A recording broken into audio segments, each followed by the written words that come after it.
Hi friends, welcome to my channel. ಇವತ್ತಿನ ವಿಡಿಯೋದಲ್ಲಿ ರವೆ ದೋಸೆನ ಯಾವ ರೀತಿ ಮಾಡೋದು ಅನ್ನೋದನ್ನ ಹೇಳ್ಕೊಡ್ತಾ ಇದ್ದೀನಿ. ತುಂಬಾ ಸುಲಭ, ತುಂಬಾ ಕ್ರಂಚಿಯಾಗಿರುತ್ತೆ ಈ ದೋಸೆ. ಬೆಳಗ್ಗಿನ ಗಡಿಬಿಡಿಯಲ್ಲಿ 10 ನಿಮಿಷದಲ್ಲಿ ಮಾಡ್ಕೋಬೋದಂಥ ರೆಸಿಪಿ, ಹೆಲ್ತಿ ರೆಸಿಪಿ ಅಂತಲೂ ಸಹ ಹೇಳ್ಬೋದು. ತುಂಬ ಹೊತ್ತು ನೆನೆಬೇಕು ಅಂತ ಏನಿಲ್ಲ, ತುಂಬಾ ಕ್ರಂಚಿಯಾಗಿ ಬರುತ್ತೆ ಈ ದೋಸೆ. ಮಾಡೋ ವಿಧಾನ ಕೂಡ ತುಂಬಾ ಸುಲಭ. ಈ ರೆಸಿಪಿ ನೋಡೋಕ್ಕಿಂತ ಮುಂಚೆ ಇನ್ನೂ ಯಾರೆಲ್ಲ ನನ್ನ ಚಾನಲ್ನ ಸಬ್ಸ್ಕ್ರೈಬ್ ಮಾಡ್ಕೊಳ್ದೆ ನೋಡ್ತಾ ಇದ್ದೀರಾ, ಪ್ಲೀಸ್ ಸಬ್ಸ್ಕ್ರೈಬ್ ಮಾಡ್ಕೊಂಡು ನೋಡಿ ಫ್ರೆಂಡ್ಸ್, ಹಾಗೆ ಸಪೋರ್ಟ್ ಮಾಡಿ.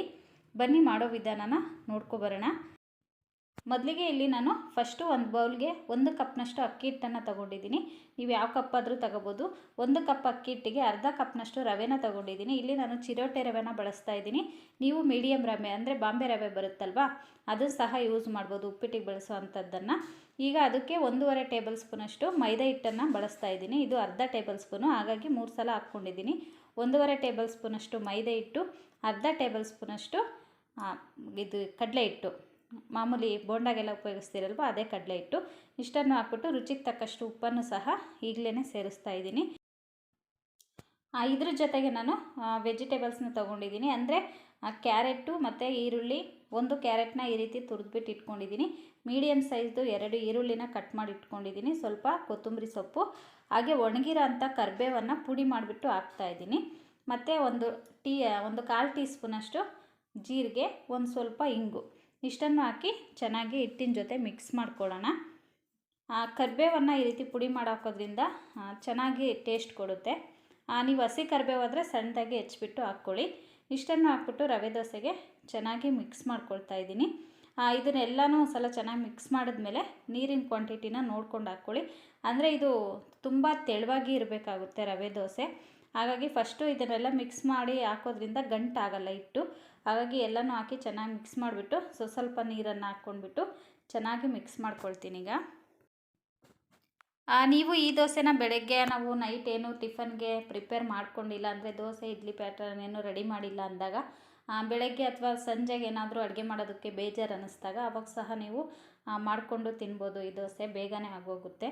ಅಂದರೆ ಲಂಚ್ ಬಾಕ್ಸ್ಗೆಲ್ಲ ಅಷ್ಟು ಚೆನ್ನಾಗಿರಲ್ಲ, ಬಟ್ ಆವಾಗಲೇ ಬಿಸಿ ಬಿಸಿಯಾಗಿ ತಿನ್ನೋದಕ್ಕೆ ತುಂಬಾ ಚೆನ್ನಾಗಿರುತ್ತೆ ಈ ದೋಸೆ. ಇದನ್ನು ನೀವು ಇಷ್ಟವಾದ ಚಟ್ನಿ ಜೊತೆ ತಿನ್ಬೋದು. ಅಂದರೆ ಮಾಮೂಲಿ ಕಾಯಿ ಚಟ್ನಿ ಜೊತೆ ಚೆನ್ನಾಗಿರುತ್ತೆ. ಕಾಯಿ ಚಟ್ನಿ, ಶೇಂಗಾ ಚಟ್ನಿ, ಅಥವಾ ಮಕ್ಕಳಿಗೆ ಹಾಗೆ ಕೊಟ್ಟರು ಸಹ ತಿಂತಾರೆ. ನೋಡಿ, ಈಗ ಎಲ್ಲನೂ ಕಲಸಿ ಒಂದು 5ರಿಂದ 10 ನಿಮಿಷ ರೆಸ್ಟ್ ಮಾಡೋದಕ್ಕೆ ಬಿಟ್ಟಿದ್ದೆ. ಈಗ ನೋಡಿ ಈ ರೀತಿಯಾಗಿ, ಅಂದರೆ ಸ್ವಲ್ಪ ಚಿರೋಟಿ ರವೆ ಆಗೋದ್ರಿಂದ ಹಾಕಿರೋದ್ರಿಂದ ಸ್ವಲ್ಪ ರವೆ ನೆಂತ್ಕೋಬೇಕಲ್ವಾ, ನೆನಿಬೇಕು. ಹಾಗಾಗಿ ಒಂದು 10 ನಿಮಿಷ, 5ರಿಂದ 10 ನಿಮಿಷ ಬಿಟ್ಟರೆ ಸಾಕಾಗುತ್ತೆ.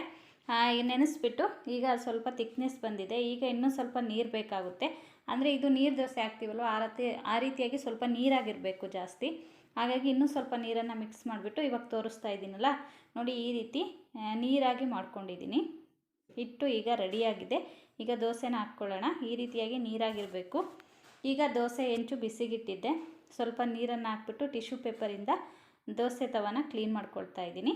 ನೀವು ಹೀಗೆ ಬೇಕಿದ್ದರೂ ಹಾಕ್ಬೋದು, ಅಥವಾ ಸ್ವಲ್ಪ ಆಯಿಲ್ನ ಸಹ ಹಾಕ್ಬೋದು. ನಾನಿಲ್ಲಿ ಒಂದು ಸ್ವಲ್ಪ ಎಣ್ಣೆನ ಅಪ್ಲೈ ಮಾಡ್ಕೊಳ್ತಾ ಇದ್ದೀನಿ. ಎಣ್ಣೆ, ತುಪ್ಪ ಏನಾದರೂ ಹಾಕ್ಕೊಳ್ಳಿ. ಈಗ ಸ್ವಲ್ಪ ಎಣ್ಣೆನ ಹಾಕ್ಬಿಟ್ಟು ಈಗ ದೋಸೆನ ಹಾಕ್ಕೊಳ್ತಾ ಇದ್ದೀನಿ. ಈ ದೋಸೆ ಹಾಕೋದಕ್ಕೆ ಹೆಂಚು ತುಂಬಾ ಬಿಸಿಯಾಗಿರಬೇಕು, ಆಗಿದ್ರೇ ದೋಸೆ ಬರೋದು. ಹೆಂಚು ಕಾದಿಲ್ಲ ಅಂದರೆ ದೋಸೆ ಮೇಲೆ ಎದ್ದೊಳ್ಳೋದಿಲ್ಲ. ಹಾಗಾಗಿ ದೋಸೆ ತವನ ನೀಟಾಗಿ ಬಿಡಬೇಕು ಅಂದರೆ ಹೆಂಚು ಚೆನ್ನಾಗಿ ಕಾದಿರಬೇಕು. ಎಣ್ಣೆನ ಅಪ್ಲೈ ಮಾಡ್ಕೊಂಡ್ಮೇಲೆ ಹಿಟ್ಟೆಲ್ಲ ಸ್ವಲ್ಪ ಕೆಳಗಡೆ ಕುತ್ಕೊಂಡಿರುತ್ತಲ್ವ, ಹಾಗಾಗಿ ಈ ರೀತಿ ಚೆನ್ನಾಗಿ ಮಿಕ್ಸ್ ಮಾಡಿಬಿಟ್ಟು ದೋಸೆನ ಹಾಕ್ಕೊಳ್ತಾ ಇದ್ದೀನಿ. ನೋಡು, ಹೆಂಚು ಚೆನ್ನಾಗಿ ಬಿಸಿಯಾಗಿದೆ. ಈಗ ದೋಸೆನ ಹಾಕ್ಕೊಳ್ತಾ ಇದ್ದೀನಿ. ಈ ದೋಸೆ ಬೇಯೋದಕ್ಕೆ ಸ್ವಲ್ಪ ಟೈಮ್ ತಗೊಳುತ್ತೆ ಫ್ರೆಂಡ್ಸ್. ಅಂದರೆ ಬೇಗ ಬೇಯೋದಿಲ್ಲ, ಸ್ವಲ್ಪ ಟೈಮ್ ಆಗುತ್ತೆ. ಅದು ನೀಟಾಗಿ ಸ್ವಲ್ಪ ಕ್ರಂಚಿ ಆಗೋ ತನಕ ಬೇಯಿಸ್ಕೋಬೇಕು. ಅಂದರೆ ಹಾಕಿದ ತಕ್ಷಣ ಮೇಲೆ ಹಾಕಿದ ತಕ್ಷಣ ಅದು ಎದ್ದೊಳ್ಳೋದಿಲ್ಲ, ಸ್ವಲ್ಪ ವೆಯ್ಟ್ ಮಾಡಬೇಕಾಗುತ್ತೆ. ಈಗ ಮೇಲ್ಗಡೆಯಿಂದನೂ ಸ್ವಲ್ಪ ಎಣ್ಣೆ ಅಥವಾ ತುಪ್ಪ ಏನಾದರೂ ಹಾಕ್ಕೊಳ್ಳಿ. ನಾನಿಲ್ಲಿ ಎಣ್ಣೆನ ಹಾಕಿದ್ದೀನಿ. ಈಗ ನೋಡಿ, ದೋಸೆ ಚೆನ್ನಾಗಿ ಎದ್ದಳ್ತಾ ಇದೆ. ಫಸ್ಟ್ನೇ ದೋಸೆ ಸ್ವಲ್ಪ ಇದನ್ನಿಸ್ತು ನನಗೆ, ಬಟ್ ಆಮೇಲೆ ಎಲ್ಲ ದೋಸೆನೂ ಚೆನ್ನಾಗಿ ಬಂತು. ನೋಡಿ ಎಷ್ಟು ಚೆನ್ನಾಗಾಗಿದೆ ದೋಸೆ ಅಂತ. ನೀವು ಇನ್ನೂ ಕ್ರಂಚಿ ಆಗಬೇಕು ಅಂದರೆ ಇನ್ನೂ ಸ್ವಲ್ಪ ಚೆನ್ನಾಗಿ ಬೇಯಿಸ್ಕೋಬೋದು ಫ್ರೆಂಡ್ಸ್. ಅಂದರೆ ಫುಲ್ಲು ಗರಿ ಆಗಬೇಕು ಅಂದರೆ ಇನ್ನೊಂದು ಸ್ವಲ್ಪ ಹೊತ್ತು ಬಿಟ್ಟರೆ ಇನ್ನೂ ಸ್ವಲ್ಪ ಗರಿಯಾಗಿ ಬರುತ್ತೆ ಚೆನ್ನಾಗಿ. ನೋಡಿ ಈಗ ಎಷ್ಟು ಈಸಿಯಾಗಿ ಎದ್ದೊಳುತ್ತೆ ಅಂತ. ಏನು ರಿಸ್ಕೇ ಇಲ್ಲ, ಆರಾಮ್ಸೆ ದೋಸೆನ ಮಾಡ್ಕೋಬೋದು. ಎಷ್ಟು ನೀಟಾಗಿ ಬಂದಿದೆ ಅಂತ ನೋಡಿ, ಕಲರ್ಫುಲ್ಲಾಗೂ ಕಾಣಿಸ್ತಾ ಇದೆ ನೋಡೋದಕ್ಕೆ. ಇಷ್ಟೇ ಫ್ರೆಂಡ್ಸ್, ತುಂಬಾ ಸುಲಭವಾಗಿ ಮಾಡ್ಕೋಬೋದು ರವೆ ದೋಸೆನ. ಖಂಡಿತ ಈ ರೆಸಿಪಿ ನಿಮಗೆ ಇಷ್ಟ ಆಗಿದೆ ಅಂದ್ಕೊಂಡಿದ್ದೀನಿ. ಇಷ್ಟ ಆಗಿದ್ದರೆ ಪ್ಲೀಸ್ ಲೈಕ್ ಮಾಡಿ, ಕಮೆಂಟ್ ಮಾಡಿ, ಹಾಗೆ ಶೇರ್ ಮಾಡಿ ಫ್ರೆಂಡ್ಸ್. ಇನ್ನೂ ಯಾರೆಲ್ಲ ನನ್ನ ಚಾನಲ್ನ ಸಬ್ಸ್ಕ್ರೈಬ್ ಮಾಡ್ಕೊಳ್ದೆ ನೋಡ್ತಾ ಇದ್ದೀರಾ, ಪ್ಲೀಸ್ ಸಬ್ಸ್ಕ್ರೈಬ್ ಮಾಡ್ಕೊಂಡು ನೋಡಿ ಫ್ರೆಂಡ್ಸ್, ಹಾಗೆ ಸಪೋರ್ಟ್ ಮಾಡಿ ಅಂತ ಹೇಳ್ತಾ ಈ ವಿಡಿಯೋನ ಇಲ್ಲಿಗೆ ಎಂಡ್ ಮಾಡ್ತಾ ಇದ್ದೀನಿ. ಮತ್ತೆ ಸಿಗ್ತೀನಿ ನೆಕ್ಸ್ಟ್ ವಿಡಿಯೋದಲ್ಲಿ. ಅಲ್ಲಿ ತನಕ ವಿಡಿಯೋ ನೋಡಿದ ನಿಮ್ಮೆಲ್ಲರಿಗೂ ಧನ್ಯವಾದಗಳು.